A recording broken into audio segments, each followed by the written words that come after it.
Hi everyone, thanks for checking out this video. So if you guys remember from the last video, we were talking about this process of gene expression, where information encoded in the DNA is used to make messenger RNA, which is then used to make proteins, which then do the actual work and functions of the cell.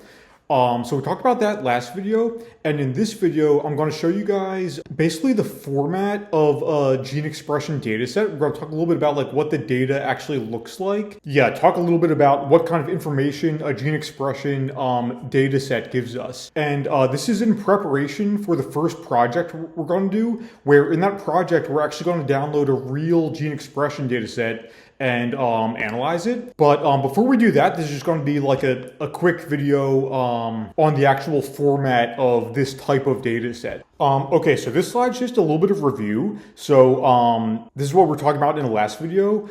Gene expression is the process by which information encoded in the DNA is used to make a product, meaning mRNA or a protein. And so yes, there's the information encoded in the DNA, the stretch of DNA that's called a gene, and that's used to make messenger RNA in this process called transcription.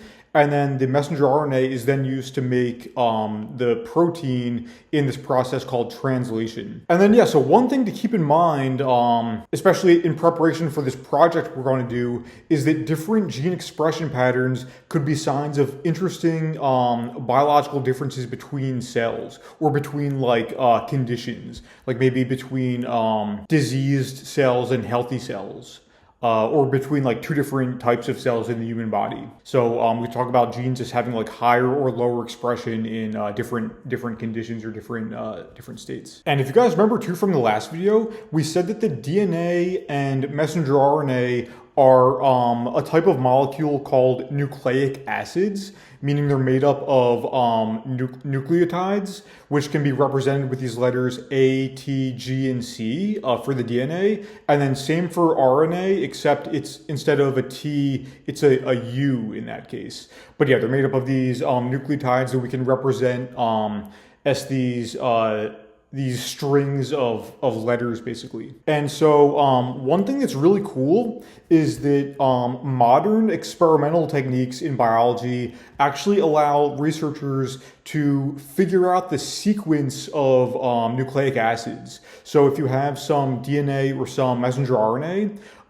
researchers can actually figure out the sequence of nucleotides that make up these nucleic acids.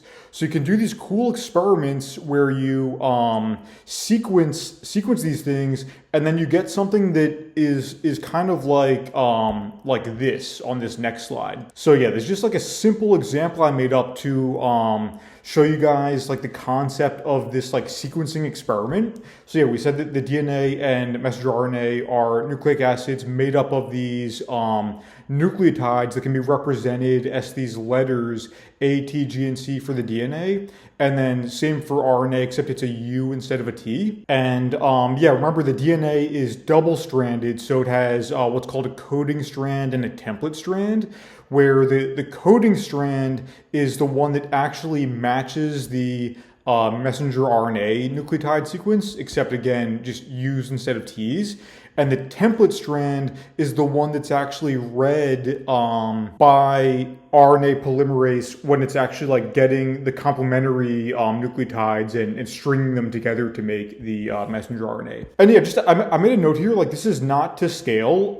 The genes and the mRNA transcripts are much longer in real life. This is just like a very small example. But yeah, the point of this slide is just to make this point that yeah, DNA and messenger RNA are these types of molecules called nucleic acids.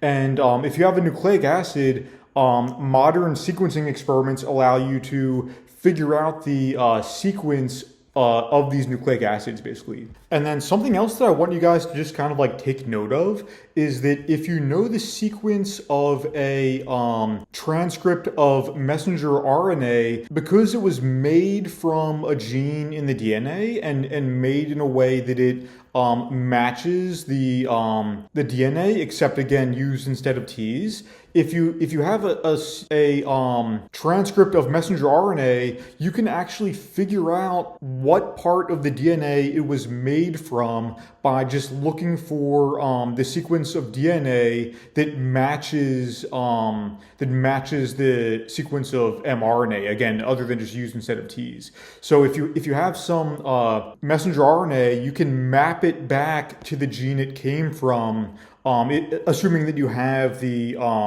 DNA sequence too. You can actually figure out where in the DNA it came from and identify what gene it corresponds to, basically. So I just want to put that in your guys' head just so you're thinking a bit about it. And so that allows researchers to do a pretty cool kind of experiment where they can basically measure the mRNA transcripts in a cell by sequencing them and getting to know their sequence of nucleotides and then mapping them back on to the genes that they came from, so that way you can figure out from each gene, because remember in the last video we said there's a lot of different genes, about like 20,000 or so genes in humans. If you know all the mRNA sequences in a cell, you can then map them back to which gene they came from and figure out basically how high or low the expression is of each gene. So yeah, the way they do that is basically with this like sequencing technology, where again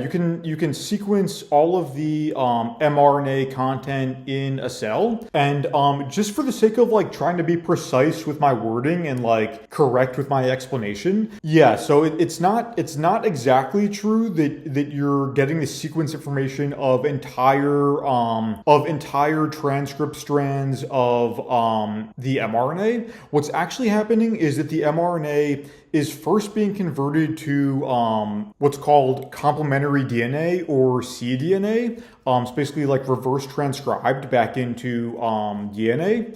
And then the DNA is fragmented, broken up into pieces, and then the fragments are amplified to create a sequencing library. And then after that, they actually get sequenced, and that is what you get the sequence information of, is the fragments of DNA that the mRNA was converted into. And then once you have those, you can count how many of those map back on to the reference DNA sequence for each gene to get a count of how many fragments are mapping onto each gene.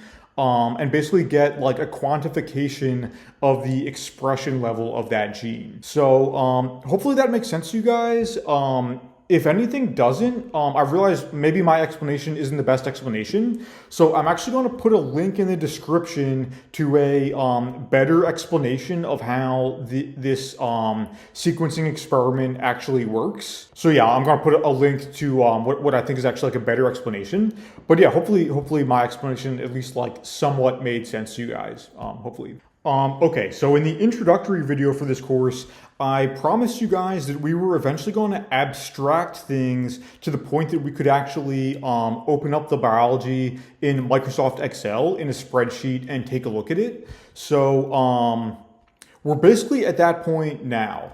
So this is the format of what it's going to look like basically for this gene expression data set. So basically we're going to get a spreadsheet where the rows correspond to different genes and the columns correspond to different samples, and each number in this spreadsheet basically tells us how many fragments of cDNA, which remember was converted from the mRNA, were found that map back to that particular gene in that particular sample. So just for example here, this 8 here means that in this tumor sample 1, there were 8 fragments of cDNA, which remember came from the mRNA, that mapped back to gene 5. So I don't want to confuse you guys by putting DNA here. That's just like an intermediate step in the experiment.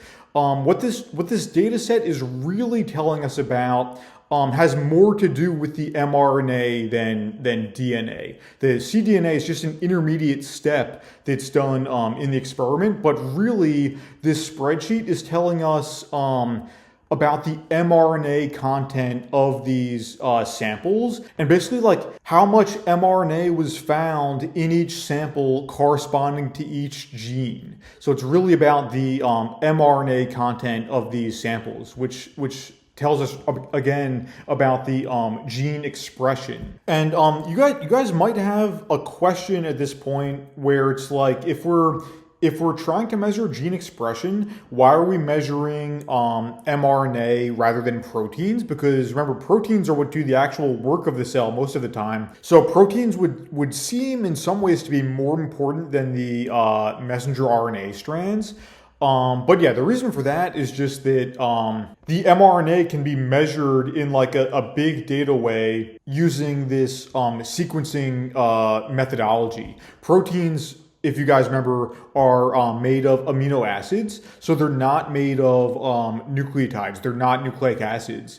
So you can't really measure them with this same type of like sequencing experiment. There are experiments that measure proteins, but you can't really easily measure the entire protein content of a cell or a group of cells so easily in the same way that you can for messenger RNA. But anyway, the hope is that the level of mRNA found in each sample for each gene hopefully tells us at least something about the amount of protein being produced from that gene in each sample. It might be interesting for you guys to think about like when that is a valid assumption and when it's not. That's kind of like an open research question, is like when does the relative level of mRNA in a cell correspond to the level of that protein, and when doesn't it? So yeah, we kind of like make that implicit assumption when we're doing this type of analysis, but really it's not true all the time. And it might be interesting for you guys to think about, like, in fact, if any of you guys have some thoughts and want to leave a comment, let me know, like, in the comments, when do you think that the level of mRNA might not correspond to the level of that same protein in the cell? But yeah, for the purposes of this analysis, we kind of do make this, like, implicit assumption that the level of mRNA is telling us about the level of gene expression, which ultimately means like expression of a protein, basically. But yeah, again, just to repeat, these numbers basically just tell us like the level of gene expression of each gene in each sample, and specifically they tell us like about the amount of mRNA content and the number of fragments, which are also called reads of cDNA that mapped back on to that gene after the mRNA was converted into cDNA. And the interesting thing is that we can have samples from different conditions. So for this like simple example slide, I just have like 3 samples from a tumor.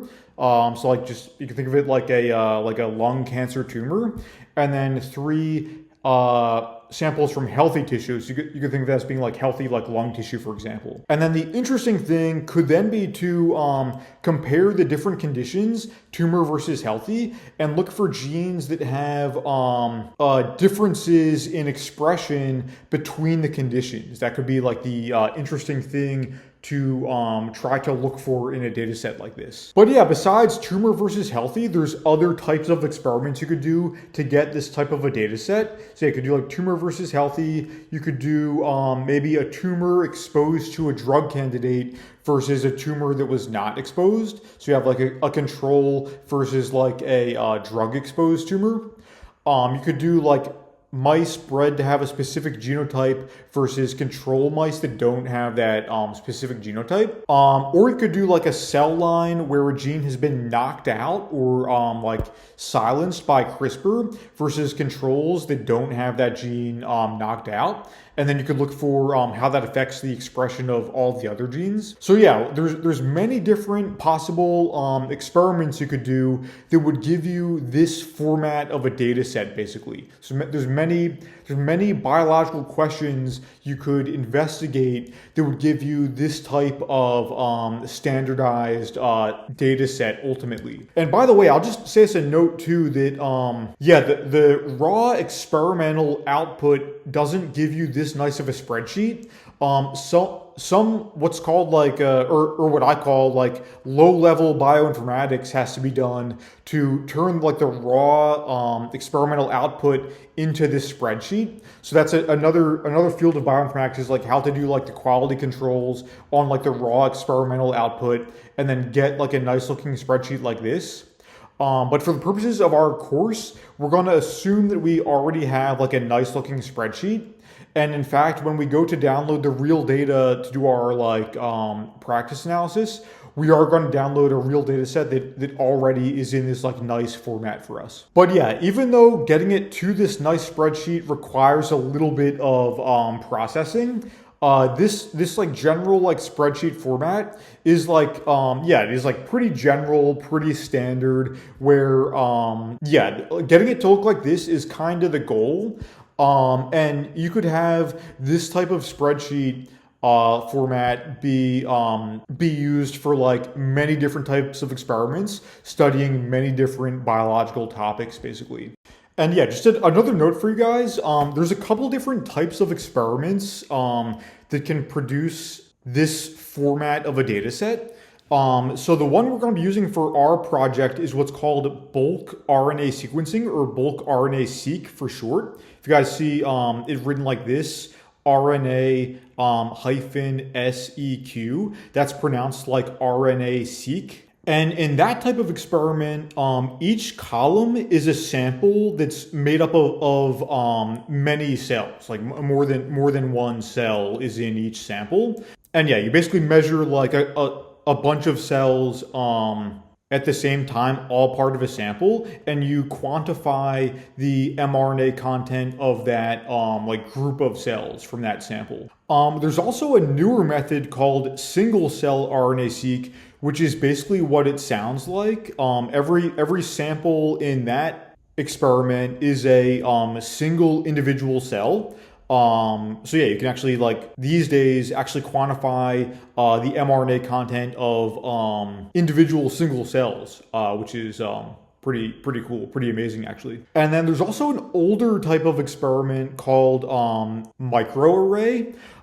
That's actually a little bit different from these RNA sequencing experiments. The experiment just works a little bit differently, and it gives you a data set that looks like this general format, except that the numbers mean something a little bit different. They don't actually mean the counts of cDNA that like maps back onto each gene after the cDNA was like made from the mRNA. The numbers mean something a little bit different. Also, they're not like integer counts like this. They're like decimal numbers. So yeah, the numbers mean something a little bit different, but it still is the case that the like overall interpretation is basically the same, where higher numbers mean like more mRNA was found for that gene, and lower numbers mean less mRNA was found for that gene. So the experiment works a little bit differently with microarrays, but the general format of like rows for every gene, columns for every sample, and then numbers that tell you how high or low the expression of that gene was in terms of mRNA content. Like that general format is still like pretty similar. Okay, so to end this video, I want to leave you guys with an open question to think about. And then in the next couple of videos, we're going to talk about it and actually do a project using a real life data set to try to actually explore this topic a bit. Okay, so in this like simple example table, I just made it like pretty small. So there's only 5 genes and there's only 6 samples, 3 in each condition. But a real data set might be something more like 20,000 genes and hundreds of samples. So this is just a very small example table, but the real data set would be like pretty large, like 20,000 genes about, and like maybe hundreds of samples. So then the question is, if we have a large data set like that, how can we analyze that data to try to gain some insights into the biology, basically? How can we use that like huge amount of raw data to actually figure something out about the biology and try to answer something about the biological question that we have? And so the answer to that is going to be something called differential expression analysis. And yeah, that will be the topic of the first project we're going to do. But yeah, before we get into that, yeah, just to end this video, I'll just put that as an open question to you guys to think about for yourself. Like how would you approach this question from first principles? If you didn't know anything about it, what would be your ideas for how to approach this as a data analysis question? So yeah, something for you guys to think about. And in the next couple of videos, we're going to start getting into it. So yeah, thanks for watching, and see you guys next time.